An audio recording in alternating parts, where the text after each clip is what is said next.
Subtle skills, big results. Welcome to the Ninja Selling Podcast. Hey everyone, it's your good friend Eric Thompson. This is the Ninja Selling Podcast. Thank you so much for listening and engaging. We appreciate it. This one is special because we are here with two special guests. You guys, first of all, it is a ninja that I'm very happy to introduce to you. It's Mike DePalma. Say hello, Mike. Hello. How's everyone doing? We are doing great, Mike, and we are really grateful that all of you are here.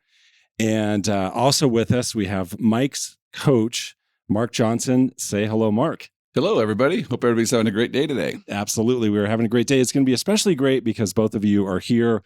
We are going to learn a lot, as we always do. And here's where we're going, everyone. We're going to learn, you're going to hear how to go from earning $8,000 a year to $308,000 a year in 5 years.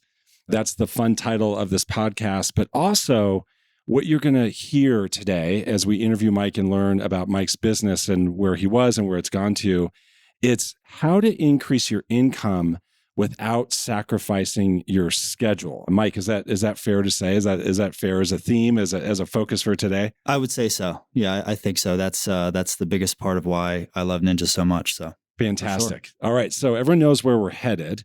But first, let's share just a little bit about your background, Mike, if that's all right. So let's just start with the basics. Tell us where you're from and the markets that you serve. So I'm from South Jersey, and I say South for a reason. It's almost like two different states, North and South. Particularly, I'm from a town called Millville, which is in Cumberland County, and we have our own brokerage down there, DePalma Realty, and we service 5 counties, Cumberland, Salem, Atlantic, Gloucester, and Camden. And so we have a pretty wide range, but pretty much all of South Jersey. Amazing. So it's DePalma Realty. Was it your dad that started that company? Yeah. So my dad started the company. He bought it. I don't know what decade, but many ago. Yeah, I think he's been in for about 45 years. I want to say he'll tell me, I don't know when I get back, but somewhere between 5 and 8 years maybe is when he bought it from the other guy. I think it was McGregor, renamed it DePalma. Had 2 locations at one time, a lot of agents. We've minimized down to basically me, him, and a few others. And yeah, we love it. Very, very small, very family oriented. Fantastic. And I was just thinking that's something that the three of us have in common. Me, you, Mike, and also you, Mark. All of us have in common that we have family in real estate, and I think that's very common with ninjas that are out there. Mark, how long have the two of you been working together in a coaching relationship? I had to double check that this morning. I think it was about 3.5 years. I think it was in November of. Yeah, we'll be 4 years this year. Yeah, 4 years this year. The end of 21 will be 4 years. All right, fantastic. Mike, tell us the story of you getting started in real estate. Was it simply just because your family was in real estate? I wish I had a better story, but basically, yes. I went to college for English at Seton Hall, North Jersey. Got out of town for a little bit. Got my graduate degree in writing. Nothing to do with real estate whatsoever. I try to use my degree when I can, or tell myself I'm using my degree. But after the 6 years up there, I moved back down and was basically couch surfing for a few months. Had no plan. My dad, around Thanksgiving 2017, was like, hey, why don't you come in and just watch? He didn't want to put any pressure because it was something I just don't know why I just didn't want to do. I just figured I don't want to do that. It's what everyone thinks I'm going to do. Like, I won't do that. And I just came in, long story short, I watched him, and here we are 8 years later, made my own business, and now we pretty much work side by side. Yes. Fabulous. And made your own business. I think that's a big deal. You certainly were not having to ride on the coattails of your dad. You made your own way. You figured it out, following the ninja system that we'll get into. But right, I mean, this was you. Yeah. My dad is he's a very good example, and he taught me a lot by me watching him. I think he and I would both agree he's probably not the best formal teacher there is. Right, not a lot of formal training going on, right. But by being able to watch him, and of course him allowing me to sleep in his house for no rent, helped me for a year or two as I flailed around in the wind. And about 2020, 2021 is when I first discovered Ninja, and then I got pretty formal with it with Mark in 2021. That's when things really, as Larry says, trend bender. I think the trend bender kind of took off a little bit. Well, tell us that story. How did you first get introduced to Ninja? I can't remember, quite frankly. I mean, I know it was a self-discovery thing. It wasn't like someone told me about it. I've always been kind of a digger, so to speak, of like trying to find new things. And so I think it was either on a podcast, probably like another real estate podcast, and one of the guests said this was a book they recommended, or I was looking for books to read because I was a reader, the English degree, the whole thing. I thought, let me just read every book I can and try to figure this out. And it had to be on many book lists. So I know I downloaded it to the Kindle probably early 2020. I don't know why I didn't read it all the way through. Probably got distracted. 2020, I finished it at the end of the year and started implementing some of the stuff in early 2021. And then it just started to work like right away. Thank God. Because if it didn't, who knows, Yeah. But some of the small things I was doing, some of the habits were just working right away. So latched onto it. Got it. So that was 2020 when you read the book. We heard that you and Mark started to work together in 2021. Mm-hmm. What's interesting, everyone, a couple of things. We're recording this during a Ninja installation. We are on lunch break right now of day 2. And what's kind of unique about Mike's situation is that, Mike, this is your first installation that you're attending. So it's kind of uncommon that there would be such a long-standing coaching relationship before even attending an installation. But the thing is, you read the book, you went all in, you committed, you said, yes, this is for me. And it's good to finally have you at an installation. Yeah, I know. And obviously when I looked at everything, I found the website. Installations are come to an installation. That's what they say to do. And I just, as we'll talk about, family was a huge thing for me. I just could not see a world where I don't even see it now. I'm shocked that I'm here still in a good way. But I couldn't see a world where I could get here. And I didn't know of any companies in New Jersey that were going to host. Didn't seem like there were any for a few years. Mark started telling me, hey, we do this, we coach, and I know you read the book and I know you watch everything and read everything on the internet, but there's nothing like an installation. So make sure you get out there. And then, he called me, I don't know, it must have been March, something like this. A few months ago. And just caught me right at the right time, right place, right day. So I guess the universe making it happen. Eric said, hey, do you want to go in May? And then I'm like, yeah, okay. I'm calling Mike and say, Mike, you got to get there. This is, it's kind of going back into it. Larry and I were actually talking about it yesterday is how often do we coach people who haven't been to an installation? And one of the things I took Mike and I on is just talking to him. I'm like, okay, he is so coachable and he's just so hungry to learn the system, but he's also like implementing the system and doing the activities. I'm like, okay, we can do this. I mean, it's we had in the early, probably had to make sure we didn't get into teaching mode because we want to make it, successful as the coaching side. But Mike was doing a lot of self-teaching. So that's why it made it so easy, I think, for it to work so well, so fast. Clearly committed to Ninja, clearly adopting it. And so again, everyone, this is the fun theme. This is about how to go from earning $8,000 a year to $308,000 a year, and also how to increase your income without sacrificing your schedule. Mike, tell us what was your business like? And even because we're talking about work-life harmony, what was your life like also before Ninja? Like, we'll do this as a before and after. So what was it like before? And then we'll get into how things changed once you started adopting Ninja. Yeah. So before Ninja, I really had no formal system of doing anything. I was in education mode, basically. So what that means in what we all know in real estate, there's probably 1,000 different things people try to sell you all day long. So I was doing everything. I was trying to call expireds, which made me feel gross. It actually worked. Ironically, one of my first calls I got a listing out of, but I hated it. I hated every part of it. And she's actually on my database still. But anyway, so I was doing all that. I could never get myself to call for sale by owners. I think I called a few of them. Circle prospecting didn't feel right. Door knocking, no way. Any of this kind of stuff, I just thought, if this is what this is going to be, I'm just not going to do it. There's no way. I'm going to end up quitting. And I almost quit several times. I mean, a lot of time. I mean, definitely between that end 2017 to 2020 range, there was plenty of times where I was like, I can't support, a family. And my wife wanted to be engaged by 2020. I was like, how am I going to buy, or she wanted to be married by 2020. So engaged by 2019. I was like, how am I going to buy a ring? How am I going to do any of this? I make no money, nothing. Yeah. By calling expireds and door knock. It just wasn't working. And I didn't want to do it. And I thought that was the biggest problem. I just didn't want to do it. I thought, well, this is what it is. And if you're not going to do it, you don't deserve to be an agent. Just quit. You know? And then my dad's like, well, he's been in it 30, 40 years. He gets up in the morning, he goes to work and he gets phone calls, come list my house, I'm like, well, Dad, I don't have that, I don't know what that is. And I don't have 30 years to figure it out either. Yeah. He always laughs or anything, but that's kind of how it was. I was just flailing around in the wind, basically. Yeah. Yeah. Flailing in the wind, essentially. trying to approach strangers, not feeling good about that, wondering how can this ever work? Mm-hmm. And then along comes Ninja. Yeah, along comes Ninja. And again, I read the book and I started to implement. The first thing that I did actually was I wrote a personal note. I thought that was probably the most hands-off thing I could do. I didn't want to call. It was one of my clients who I had done I had very little business. So that was the other thing. What was I doing with my time? Not much. I was doing, twiddling my thumbs in the office waiting for up calls essentially. But this was someone that I connected with and they did buy a house with me. And one thing that they always did was they would ask me, what do I want, when we're going to showings? What do you want from Starbucks? It was just this thing that they did, which I thought was amazing. And we made friends. So about a year into them, having lived in the house, I just read the book. I'm like, how am I going to write a personal note? What am I going to say?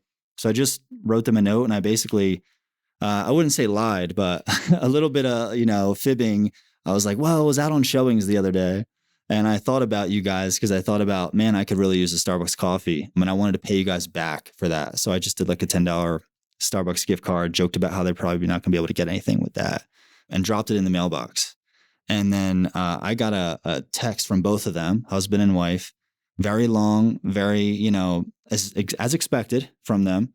And then the husband called me not long after and said that, my son is going to be buying a house. And I told him he has to call you. So that turned into transaction like right away. So it's like going to, Atlantic City and, putting all your money down and winning. It's like, wow, I can do this. And you said they're right. This stuff does work. Yeah, so exactly. From the first note card. And then I wrote a couple more and they kept working in that way, which I know now is not the point, but it was like, wow, this is something. So I was like, let me keep doing this. And then I started to do more. And then I had a little bit of a drift. And then I was like, all right, I gotta do this right. That was in the 2021 timeframe. Got it. And that's when you reached out to Mark. Yeah. Well, or reached out to coaching. So I found the podcast and devoured it, every single episode. Thought it was fantastic. Good way to learn more, right? Which is my whole thing. How can I learn more? And then I emailed Garrett. I didn't even know if I could, right? Because I'm like, do I have to go to installation? I think I put in there. I don't know if I put in there. I'm not a graduate, but can I please, do coaching? And then he set me up with Mark. Got it. And so that was the end of 2021. Mm-hmm. And Mark, what do you remember from when you first started coaching with Mike as the things you were first focused on? Like where did you want to go first with him based on what he was telling you and where he wanted to go? Like what did you see as the place to start?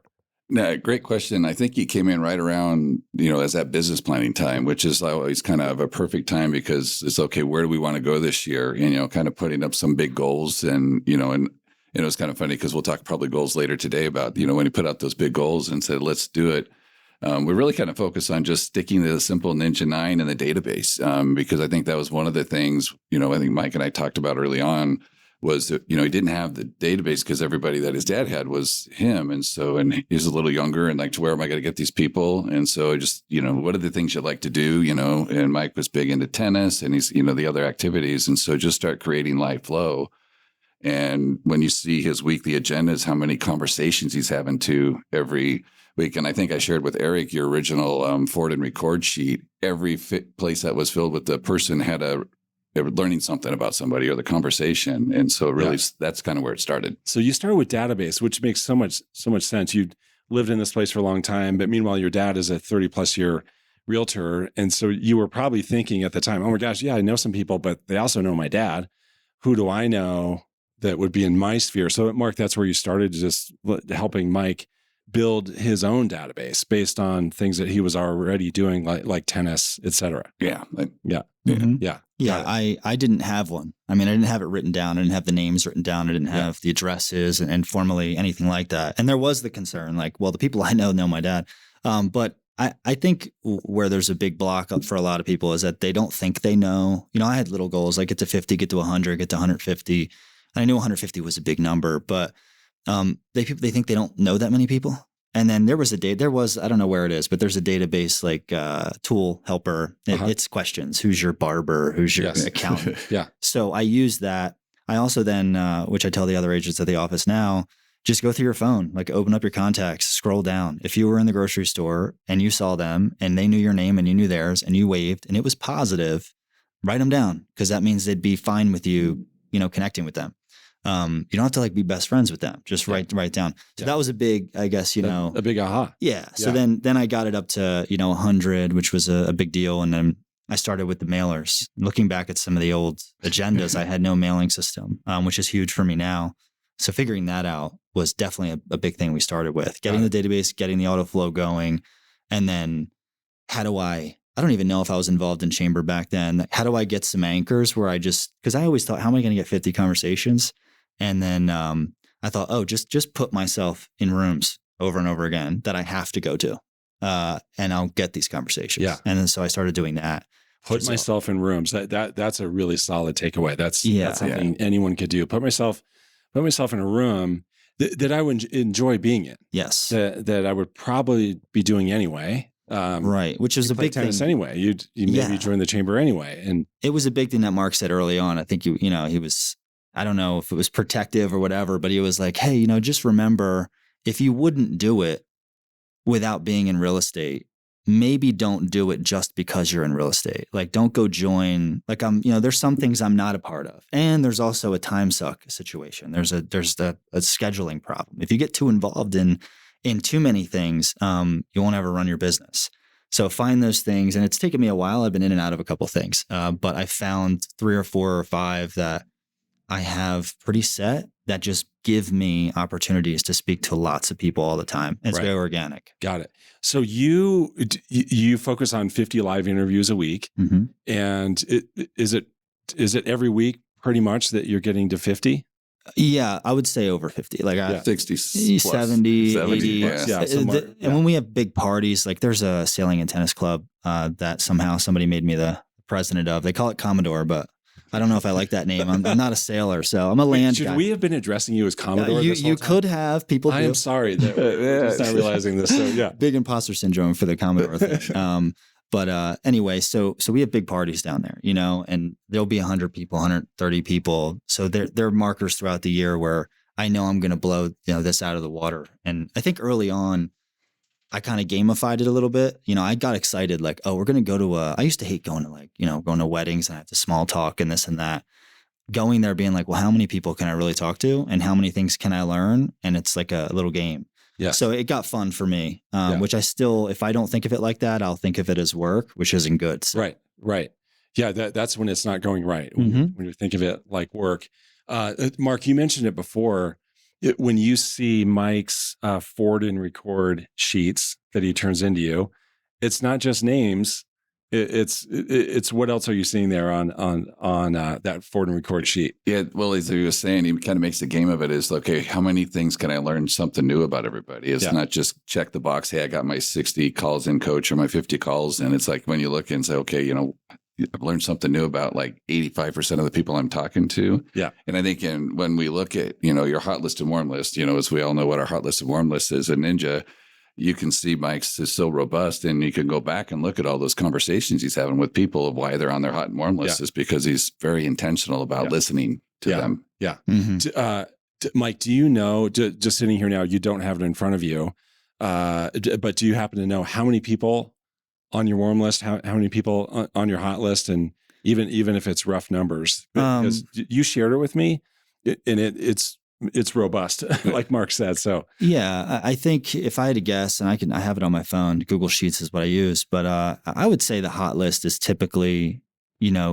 15 to 20 names that are ready to go. Yeah. And then warm is quite big. I mean, the warm list is probably 40. Yeah, it's pretty solid. It's right on the money. 44 or something like that. I saw. It's right on the money for the 20% of your database thing, which is unintentional, by the way. I mean, it just is what it is, but it's turned out that way. Mm-hmm. By the way, real quick, if anyone's curious as to what Mike was just talking about, what we encourage people to do, what we coach people to do is to have 20% of your database on your warm list.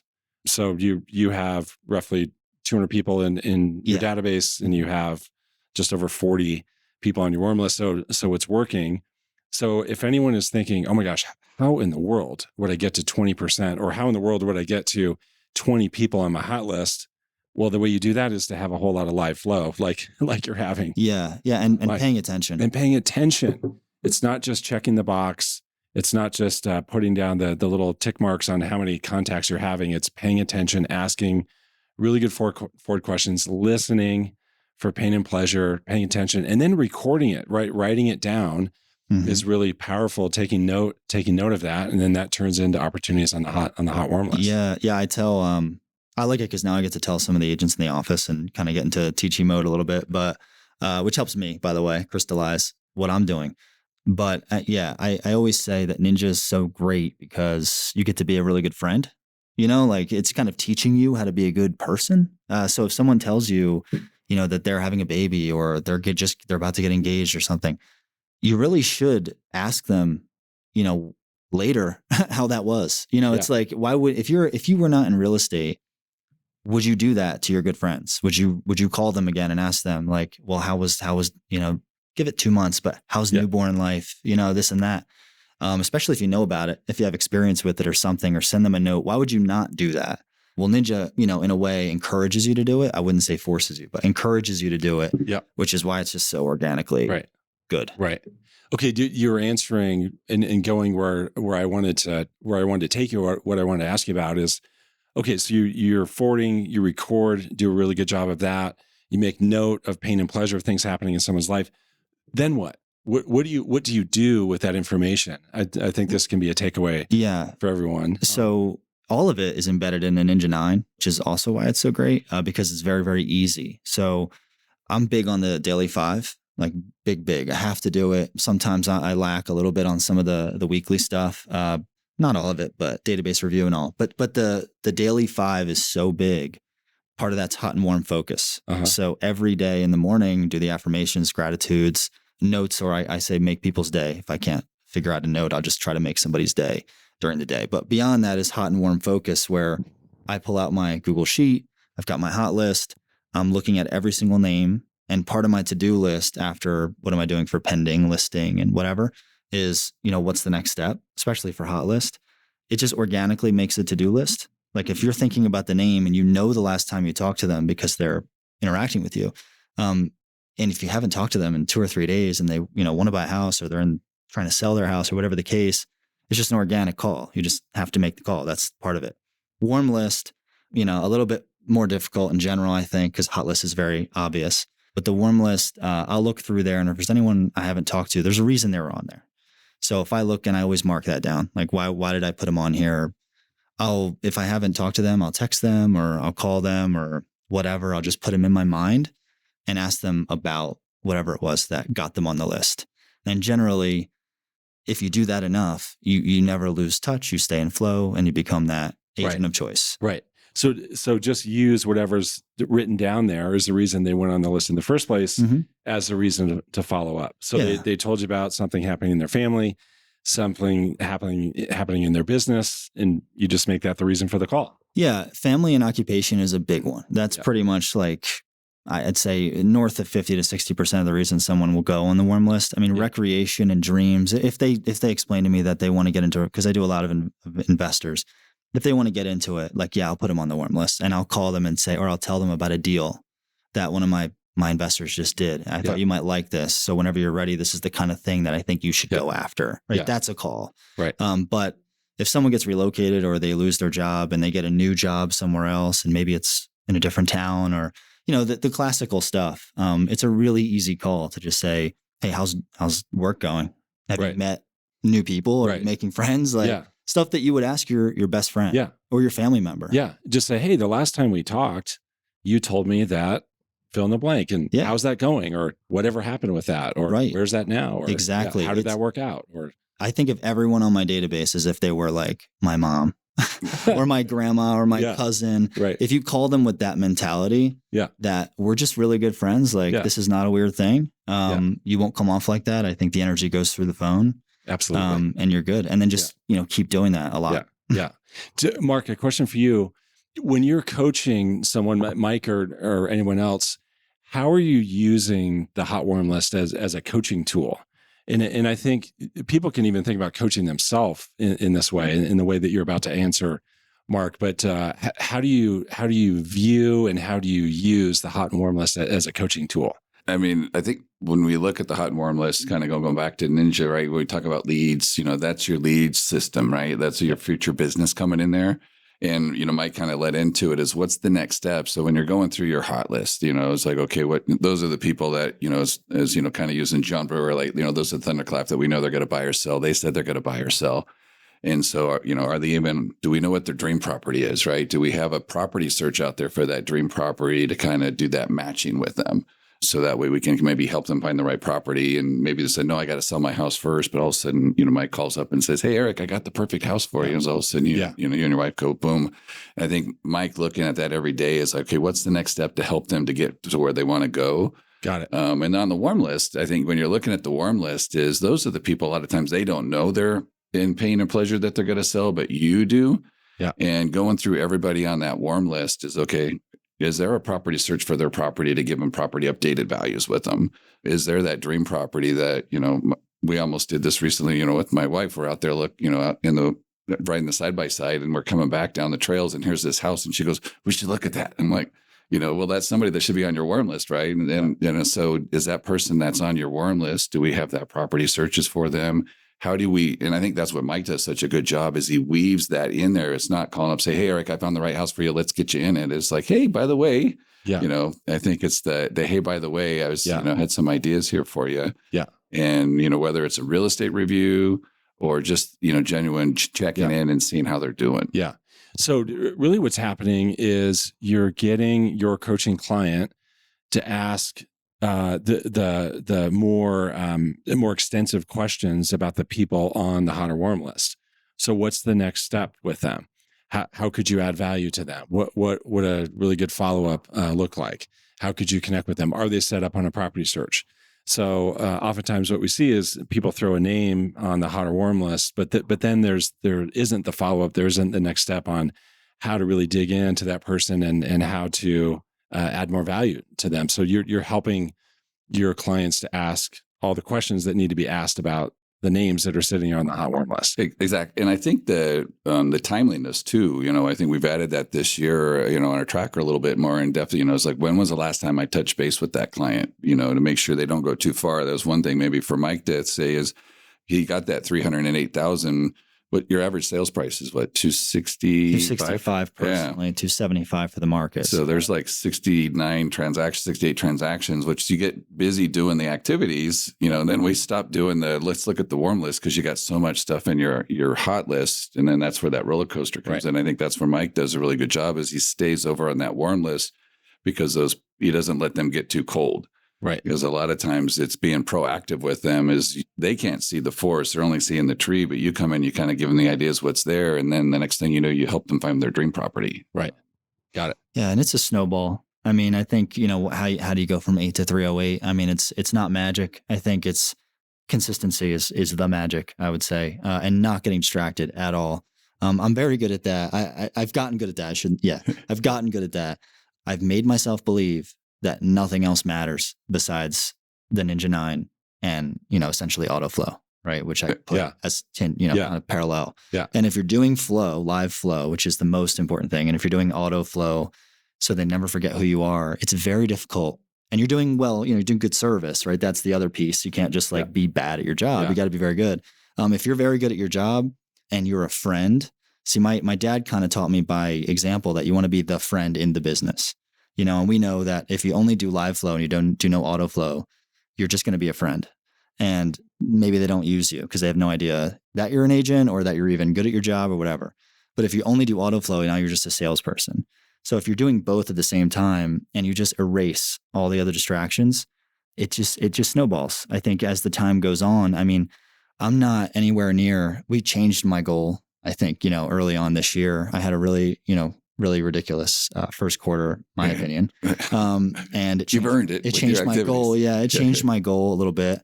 In a good way, ridiculous, yes. right? Yeah. Sorry. Yeah. It's a South Jersey talk, I guess. But I earned the 308, last year, which was a phenomenal best year I've ever had.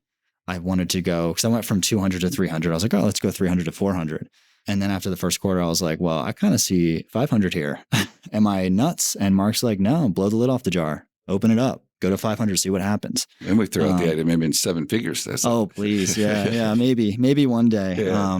Well, the cool part is real estate's awesome because it's opened up a lot of we do some development, and me and a partner of mine are doing some flipping and things like this. So maybe with all three, but not that I want to cap myself. I even hate myself for saying that. But no, so we adjusted the goal up, which is very fun and very cool. It's just something I never thought I never would touch. I mean, I remember telling my wife early on, I was sitting down in her living room and I don't know if we were buying a house. It was 2019 or it was 2018.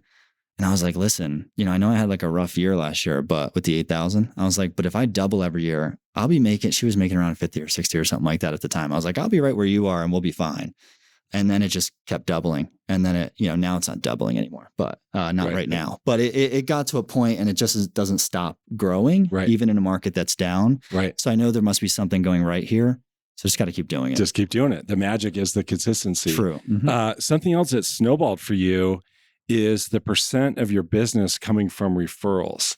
And you have those stats here with you on your phone. Mm-hmm. And I thought it would be fun and powerful for you to share those numbers. And guys, this is going to be the percent of Mike's business coming from referrals year over year over time. And there's a very significant increase, a significant progression, no surprise. But Mike, go ahead and share those numbers with us. Yeah, so I started tracking this around 2020, right after I found the book. So end of year, I tracked it, and 25% of my business came from sphere, repeat, or referral type of business. So brand new sphere person, a repeat person, or a referral from, I would call them a client. Got it. So 25% in 2020. Yes. 2021, which was my, I started implementing on my own Ninja, and then I marked by the end. So there wasn't a much coaching effect at that point, but that was 42.5. And then 2022, which was the first full year of coaching, also the first year of rising rates, which I think is important to note because it was kind of a tough market for the first time, 79.5. So I was like, okay, I can do this. And this is also when my time became in control at that point, which I loved. And I was like, I'm never giving this back up because the transaction kept going up too. So the time stayed the same and the transactions were going up, which is great. Then 2023 was 93.4, which was the high. And then 2024 last year was 91. So a slight dip. Because you had some sign calls and. Yeah. So typically in the last 2 years, the only time I've looked through this, the only time that I did not have a sphere repeat referral was because someone called on my listing. Yeah. And it's funny because now I get a little bit irritated when someone calls me because I'm like, oh no. Now, not just that. Now I have to earn this. I have to build this trust now because you inherently don't trust me, which I don't love. I hate doing that. So that's why referral's so good. The transfer of trust thing. Got it. But I started getting more Google reviews. So the dip, I think, came from, I had 2 or 3 people call off a Google review. They were strangers. So I don't know how to categorize that just yet. Got it. Well, still half points, right? Half point rate, for your sphere, right? Point, yeah. I could give myself a half point, yeah. It's just as impressive, I think, as your income growth, is your referral, your sphere-based business growth from 25% to over 90%.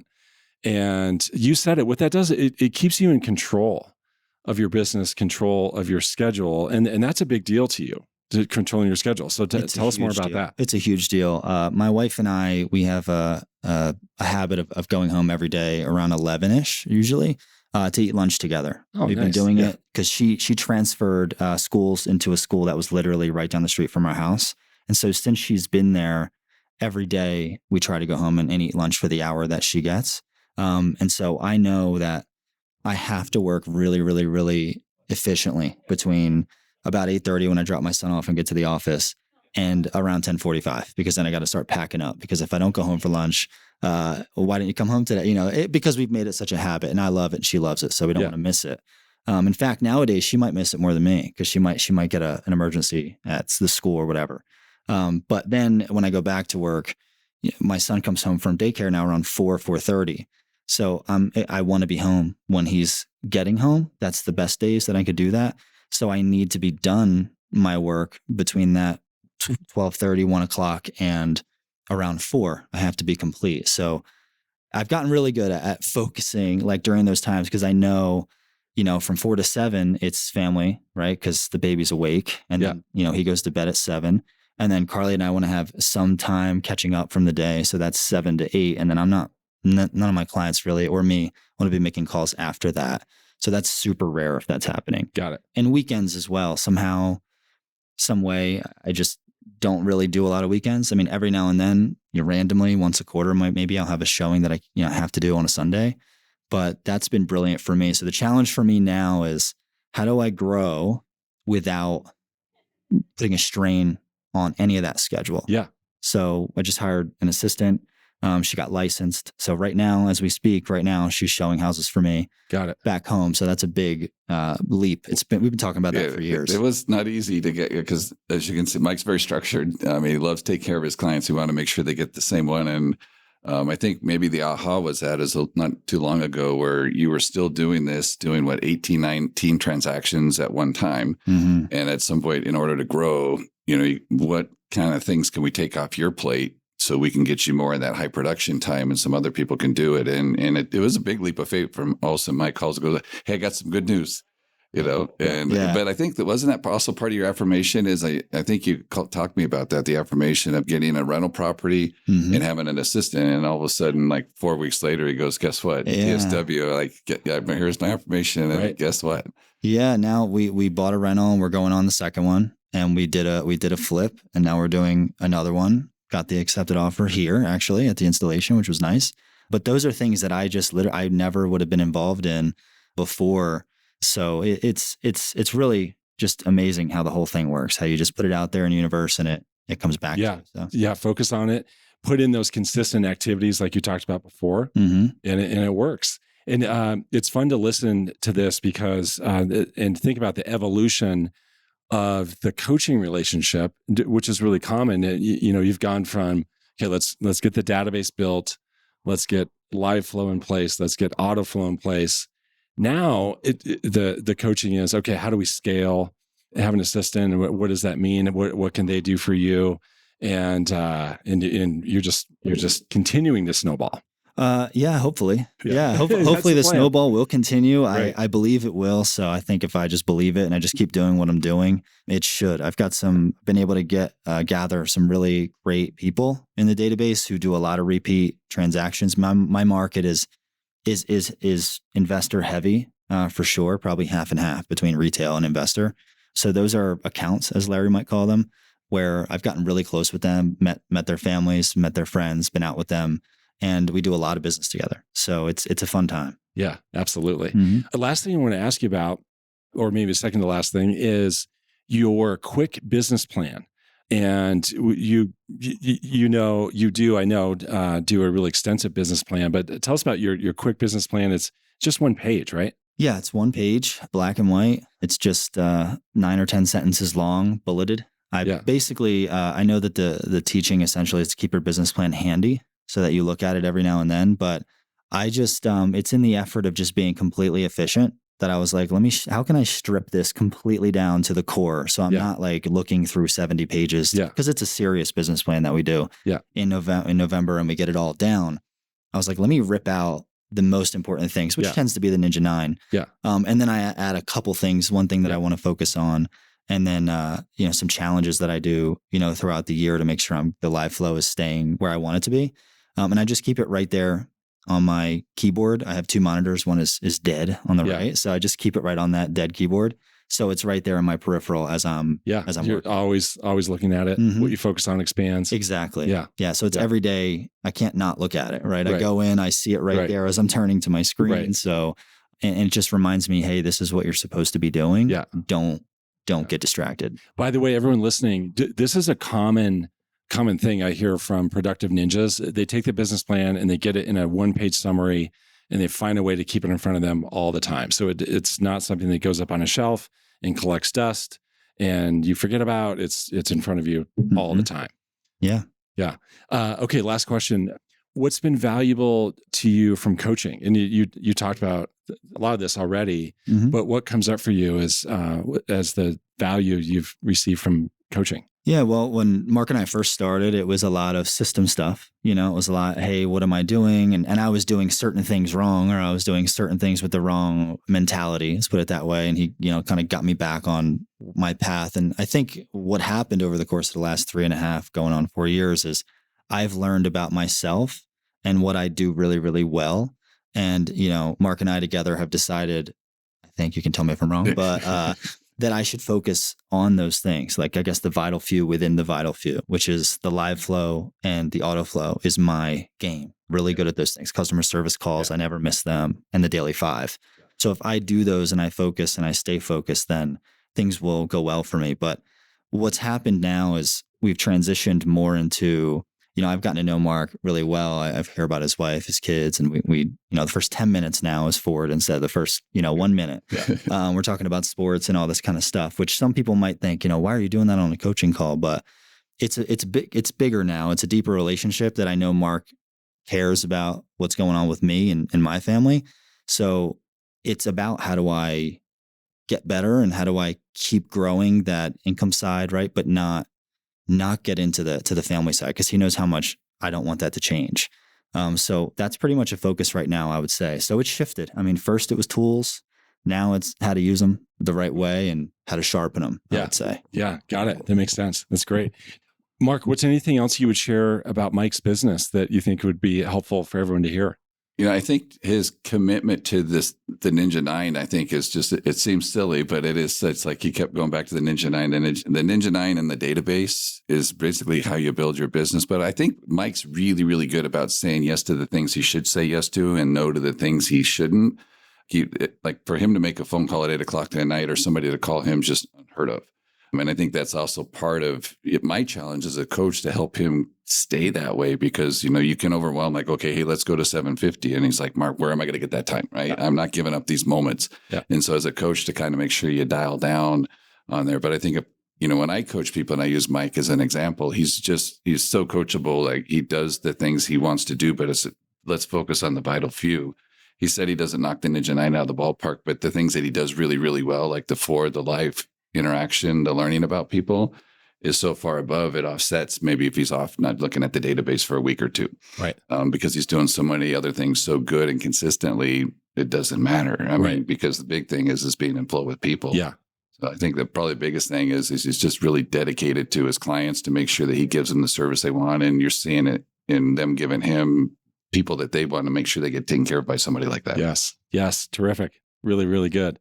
Mike, thank you so much. Yeah, no problem. Absolutely. It's great to hear these kind of results from someone who is so down to earth. Thank you. And I hope that's a takeaway for everyone too, is that you can do this with a very down to earth, normal personality. And Mike, you're a remarkable person, but you're also very relatable. You don't have, sometimes we come across those high producers with a larger than life personality. And then you think, how on earth can I ever repeat or copy that? It's hard to, but you can repeat and copy what Mike is doing. I mean, you're special, Mike. I want you to know that, but you're not. But you're a normal down to earth. I take it as a compliment. I listen, for where I'm from. It's definitely a compliment. And I tell people all the time, like, because when I go to these conferences, I ask people, what's your average price? That's a normal realtor talk, and everyone's like 500, 600, 700, $1 million. And I'm like, oh gosh, and at least it's better than what it used to be. It used to be 130. Now it's 275. Broke 200 was a big deal. Yeah. 275 feels like, wow, I'm somewhere. I live somewhere. But basically, I think if I can do it here, like where I'm from in Cumberland County, New Jersey, you can do this anywhere, whether you're in a high price market, a low price market, doesn't matter. You can still make a really great income, still have a really awesome life. And so very thankful. Absolutely. The Ninja 9. Yeah. When to kind of going back last night, we were at dinner with a handful of other ninjas, and somebody was talking about, I got a real estate review printed. I just kind of haven't did them yet. And Mike's just like, dude, you just got to do it. And it was kind of like one of his people that he brought here, Greg, was next to me. He goes, that's what Mike does. He goes, he just makes you want to do things because he does this stuff. And I go, well, that's why I enjoy coaching, because he's so coachable. Absolutely. He just doesn't. Mike, we are grateful for you to join us. Thank you so much. It's Mike DePalma with DePalma Realty in South Jersey. Yes, South. Not North, South Jersey. That's very important. I learned that early on. Yeah. It's been his coach, Mark Johnson. Mark, thank you for being here. Thanks, Eric. Appreciate it. Absolutely. I've been your host, Eric Thompson. I'm president of Ninja Coaching. All of you are the Ninja Nation, and we appreciate all of you always for engaging, for listening. Thank you so much, and we look forward to seeing you on the next podcast. Take care. Bye.